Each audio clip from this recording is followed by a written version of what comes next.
Para muitos, ela pode ser uma atividade monótona e entediante.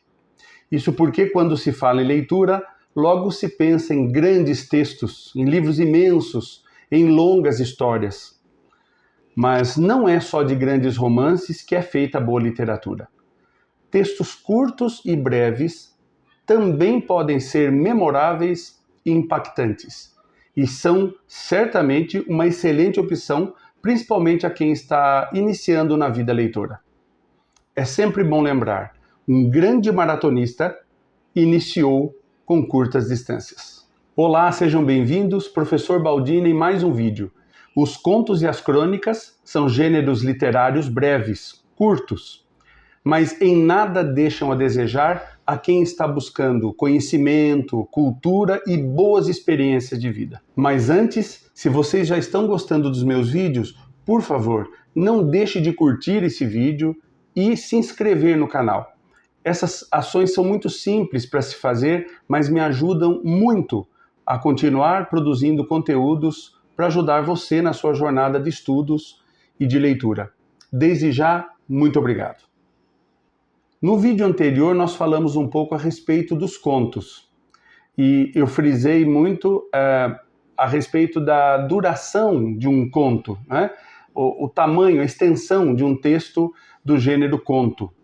Hoje eu quero falar um pouco mais das características desse gênero sensacional e também de um outro gênero que tem como característica parecida a brevidade dos seus textos, que é o gênero crônica. Os dois textos são excelentes opções, tanto para quem está começando quanto para quem já tem experiência de leitura. Todo mundo gosta de um bom conto e de uma boa crônica.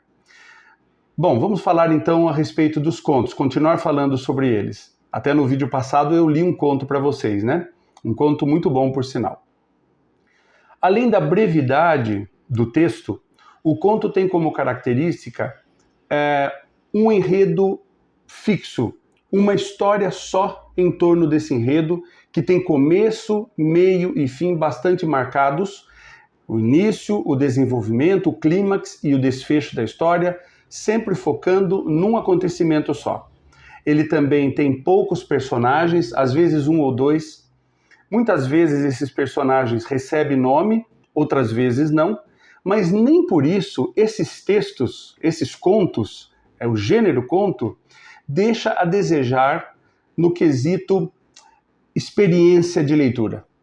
Olha, há contos fantásticos, maravilhosos e memoráveis que a gente leva para toda a vida, assim como romances.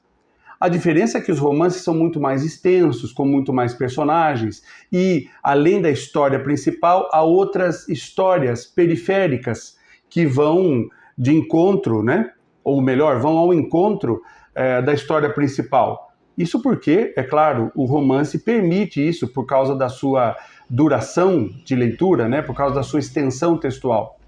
Já o conto, isso não acontece, por isso você tem uma história fixa, marcada, com começo, meio e fim.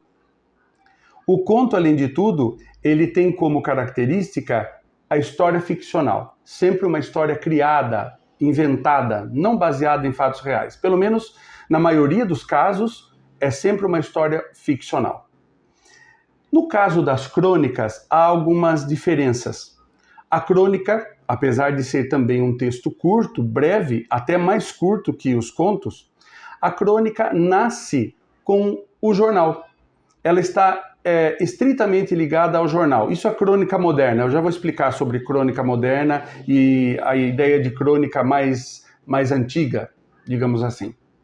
Bom, então, além de ser um texto curto, a crônica, diferente do conto, ela sempre se baseia num fato real. Ela parte de uma situação real. E aí, pensando na crônica moderna, né, a partir do século XIX, ela sempre era escrita nos jornais, né, baseando-se num acontecimento, numa notícia, por exemplo. Vamos pensar em 3 tipos de crônicas. A crônica histórica, a crônica jornalística e a crônica literária. A literária é o nosso foco nesse vídeo. A crônica histórica, ela remonta muito tempo, né? Ela vem de muito tempo e ela se ocupa em narrar grandes feitos de governantes, de reinos, de países, de nações. Vamos pensar na palavra crônica. A palavra crônica vem de cronos. Você já matou a charada. Cronos, cronograma, cronologia, cronômetro, está inteiramente ligado à ideia de tempo. Cronos é tempo. A palavra cronos vem do grego. Aliás, a história, na mitologia grega, a história do grande titã Cronos é muito interessante, vale a pena você pesquisar e ler. Não vou falar dela aqui agora, porque senão o nosso vídeo fica muito longo. Então, o gênero crônica está intrinsecamente ligado a tempo.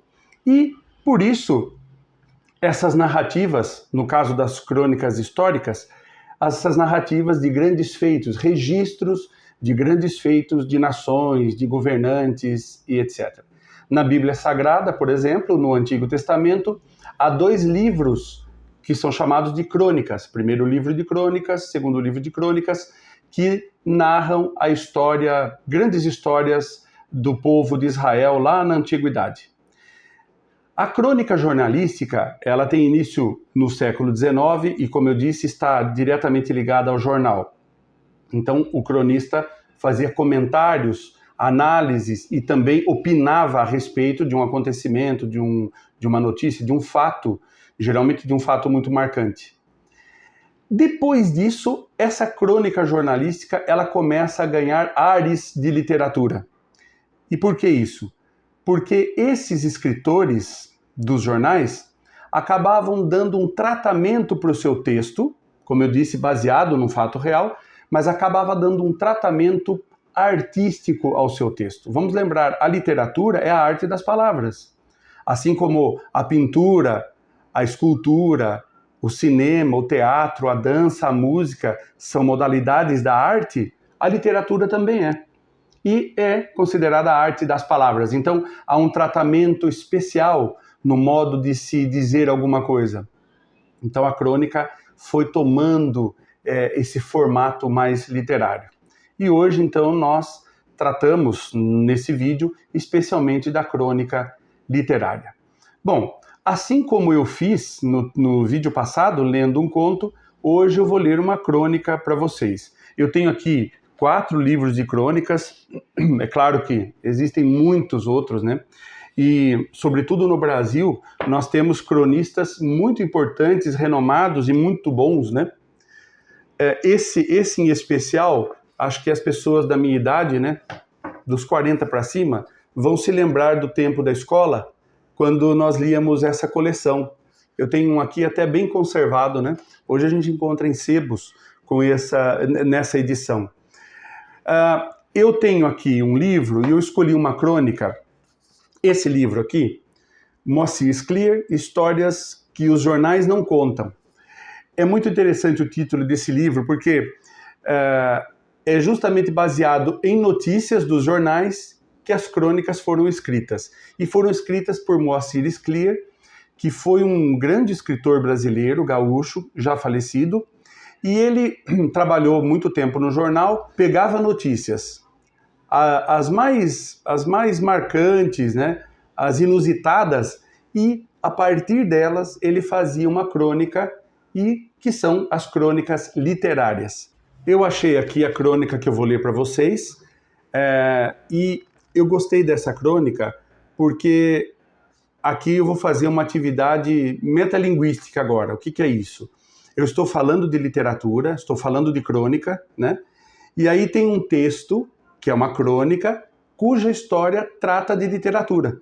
Então, isso é um exemplo de metalinguagem. Eu acho que o vídeo pode ficar mais interessante assim, né? Nós estamos falando um assunto dentro do assunto. É o mesmo assunto dentro do assunto. É muito legal. O título é O Torpedo na Literatura, e eu vou ler para vocês, então, o trecho da notícia veiculada no jornal e, a seguir, a crônica do Moacir Scliar. Então, o trecho da notícia, que foi divulgada no dia 30 de janeiro de 2006, então já tem bastante tempo, né? Diz assim: escritor transforma torpedos em gênero literário. Depois de tentar em vão moderar a paixão dos seus compatriotas pelos celulares, o escritor francês Phil Marceau, 43 anos, se rendeu a essa onda e decidiu propor que as mensagens enviadas por esses aparelhos virem um gênero literário. Veja que interessante, né? Esse escritor francês, lá no ano de 2006, já estava preocupado com o uso excessivo dos celulares. E os celulares naquela época nem eram tão atrativos assim, né? A começar por torpedos. Se você é novo, jovem aqui no vídeo, pergunte para o seu pai, para sua mãe, né, para as pessoas de mais idade a respeito do torpedo, caso você não saiba. O torpedo era o WhatsApp da época. A gente pegava o celular, aqueles celulares de botão, né, e mandava mensagem para as pessoas. Era tão precário, mas era o que havia em termos de rapidez, né, no envio de mensagem. Naquele momento era. Hoje é uma coisa arcaica, né? Diante do WhatsApp, por exemplo, é um negócio sofrível, digamos, né? Mas procure saber sobre os torpedos. Vamos agora à crônica a partir dessa notícia. Durante anos, ele tentou em vão divulgar seus trabalhos literários. Procurou editoras, ofereceu-os a jornais e revistas. Nada. Ninguém queria saber dos seus contos e até aconselhavam-no a tentar outra coisa, mas ele teimava. Tinha certeza de que um dia seria reconhecido como escritor e baseava-se no exemplo de autores cujo talento não fora reconhecido em vida. Se pudesse, publicaria um livro por conta própria, vendendo-o depois em entradas de museus e teatros. Mas, simples empregado de uma pequena loja, não tinha dinheiro para isso. Foi então que leu sobre Phil Marceau, o escritor francês que havia lançado a ficção como mensagem de celular. Aquilo deixou-o entusiasmado. Era exatamente a solução que procurava. Seus contos, na verdade mini-contos, alguns não passavam de uma frase, tinham o tamanho ideal para se transformarem em torpedos, e nada impedia que os leitores entusiasmados reparassem as mensagens literárias, que acabariam chegando a um grande crítico ou a um grande editor. Quando então o caminho do sucesso estaria aberto para ele, quem sabe até o Nobel de Literatura? Preparou 5 textos que lhe pareciam os melhores, e aí chegou o grande dia, o dia em que o mundo tomaria conhecimento de seu talento. Apanhou o celular, respirou fundo. Infelizmente o aparelho estava sem bateria. Os torpedos não foram disparados. Foi dormir, convencido de que o destino e os celulares não queriam que ele ganhasse o Nobel. Que texto saboroso, né? Rápido, engraçado e que traz muita reflexão, né? A questão da literatura que muitas vezes é suprimida por usos, no caso aqui e também no caso da nossa sociedade hoje, pelo uso da tecnologia de modo não tão inteligente, né? Então é uma reflexão bastante interessante. Gostou do texto? Há muitos outros aqui. Numa outra ocasião, eu posso ler outros contos e outros textos para vocês. Mas agora comece você mesmo a fazer a sua leitura, a procurar encontrar a sua leitura, a leitura que possa trazer para você conhecimento e uma boa experiência de vida. Eu quero agradecer você por ter assistido esse vídeo e peço imensamente que você compartilhe com outras pessoas e comente aqui abaixo o que você achou desse texto também. Muito obrigado, fiquem com Deus, um grande abraço e até o próximo vídeo.